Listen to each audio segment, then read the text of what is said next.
Muy bien, señores, tal como dijimos antes de la pausa, estamos con el profesor historiador catedrático Juan de la Cruz, con quien vamos a conversar, no a entrevistar, vamos a conversar sobre temas importantes de nuestra historia, a propósito precisamente del 61 aniversario del ajusticiamiento del tirano de Trujillo. Maestro. Un placer, Robinson. Oh, pero usted me ha dado un honor de verdad de que esté con nosotros y haya aceptado nuestra invitación. Mire, maestro, precisamente en esta semana se cumplió un aniversario más. La República Dominicana conmemora. Muchas veces uno no sabe si dice conmemoramos o celebramos lo de este acontecimiento. ¿Qué significó ciertamente esto para la República Dominicana, maestro? No, este hecho fue un hecho yo diría, fundamental para lo que es el inicio de la vida democrática en la República Dominicana. Con ese hecho, el país, que una parte, tú sabes, que había estado prácticamente apoyando de manera forzada o de manera espontánea al dictador, pero otra gran parte se alegró por toda esta situación, ya que veía nuevos aires, nuevas posibilidades de desarrollo del país. Y efectivamente, con este hecho se inicia lo que podríamos denominar el periodo de transición democrática de la República Dominicana. Porque aunque el doctor Balaguer intentó permanecer en el poder a través de un supuesto Consejo de Estado en el que integró a los que habían participado en la acción, en el magnicidio del dictador, no obstante la población se tiró a las calles, y el doctor Balaguer se vio prácticamente compelido a tener que irse al exilio. Eso ocurrió en enero, por ejemplo, de 1962. Sí, maestro, hay quienes dicen de que en esta fecha celebramos más que el ajusticiamiento, la libertad de República Dominicana, ¿no? Por el mismo acontecimiento y por lo que ya la República Dominicana venía padeciendo en esos 31 años de dictadura. Esto, ¿cómo la época, o sea, los ciudadanos del momento, de la época, acogieron esto? Trujillo, hay quienes dicen, Trujillo fue dictador, pero fue buen presidente, porque cuando Trujillo, por ejemplo, no había delincuencia, la educación era buena, el costo estaba a nivel, el costo de la vida, pagó incluso la deuda externa y eterna. Entonces, ¿cómo se evalúa esa parte? Por lo menos una de las cosas que caracteriza a los historiadores objetivos es no poner la cosa en blanco y negro. Okay. O sea, sino buscar los matices también, las partes grises. Y en esas partes grises hay que ver que hubo cosas positivas y que hubo cosas negativas.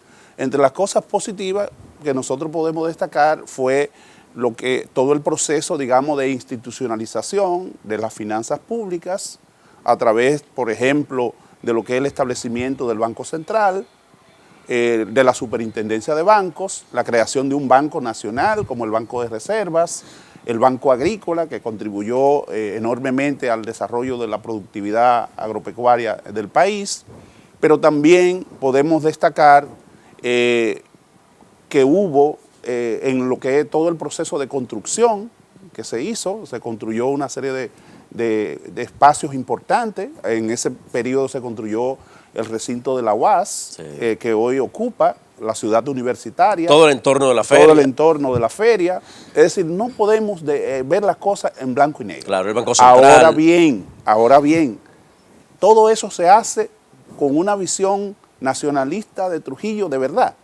No, se hace con una visión más bien patrimonial de Trujillo, ver todo eso como parte de su patrimonio.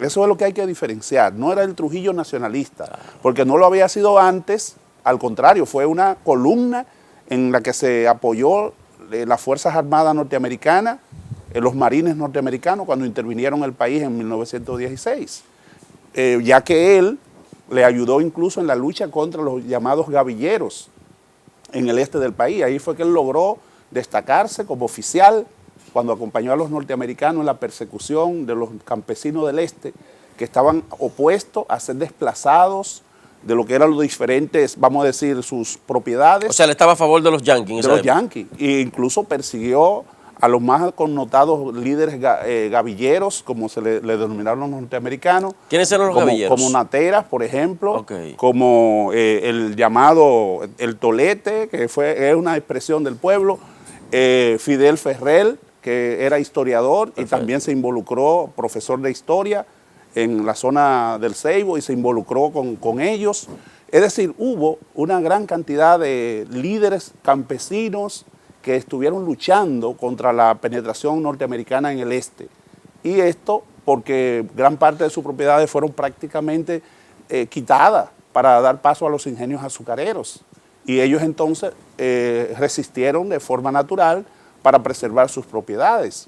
Entonces, ese Trujillo es el que contribuye a ubicar a la mayor parte de los líderes guerrilleros y al fusilamiento de la mayor parte de ellos. Entonces, ellos agradecen a Trujillo ese hecho y por eso ve que tiene una carrera militar meteórica, que de ser un simple segundo teniente, cuando ingresa a la fila de la llamada Guardia Nacional en el año 1918, ya vemos que 4 años después, cuando se van, no 6 años después, cuando se van los norteamericanos en el 24, sí, ya es general de brigada. En pleno gobierno de Horacio Vázquez. De Horacio Vázquez. Eso nos dice a nosotros que alguna retribución se le dio violando el escalafón militar para que Trujillo pudiese escalar tan rápidamente.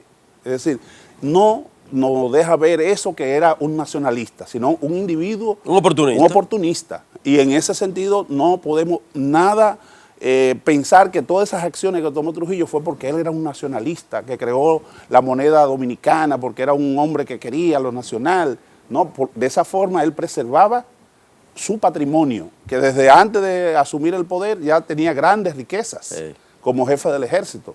Se había dedicado al negocio al interior del ejército. Él fue jefe del ejército en el gobierno de Horacio Vázquez. De Horacio Vázquez. Okay. Horacio Vázquez lo designa, lo eleva, por ejemplo, de coronel, lo eleva a general, y entonces luego lo eleva en el 28 a general de brigada y jefe ya general de lo que se pasó a denominarse el ejército de la República Dominicana. Perfecto. Entonces, ¿cómo llega a la presidencia en el 1930? Como parte de un complot soterrado, él detrás, como se dice, moviendo los hilos, okay, de la trama, asociado a un intelectual muy destacado de Santiago, Rafael Estrella Ureña, que había vivido en Italia y que vino con todas esas ideas del fascismo, sí, italiano, la famosa marcha sobre Roma que había llevado a cabo el señor Benito Mussolini, y entonces él lleva a cabo, en coordinación con Trujillo, en coordinación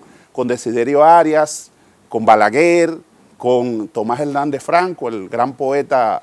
Balaguer para el 1930 ya estaba... Sí, participó. ¿Activo en política? Desde antes. Él incluso en Santiago había tirado un discurso en contra de la ocupación norteamericana, okay, cuando se produjo la ocupación. ¿Y Balaguer era pro Vázquez o ya le estaba mirando para Trujillo? Ya estaba claramente asociado a Trujillo. Okay. Y en ese sentido, pues se lleva a cabo esta acción, vamos a decir, en contra de Vázquez, donde el jefe del ejército, que era una de las personas de confianza de Vázquez, le traiciona prácticamente, y por eso Vázquez en algún momento le pregunta que si era su preso o si era su jefe, y él dice, no, usted es mi jefe. Todavía mintiendo.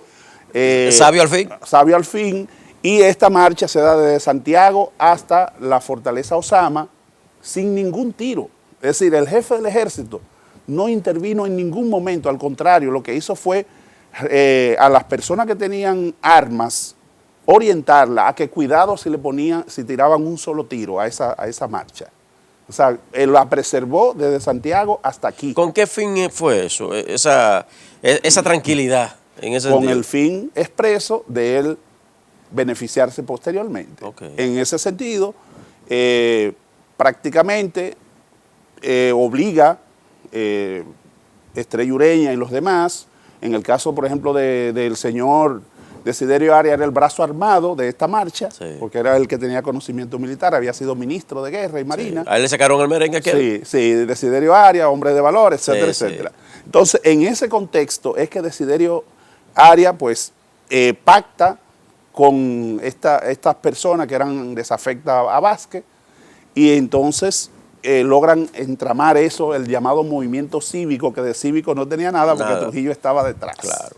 Y es así entonces como se puede visualizar que obligan a Horacio Vázquez y a José Dolores Alfonseca, que era el vicepresidente, primero a nombrar a Rafael Estrella Ureña como un ministro de lo Interior, que era el único que podía sustituir al presidente y al vicepresidente en caso de renuncia. Okay. Y luego entonces lo hacen renunciar a ellos dos.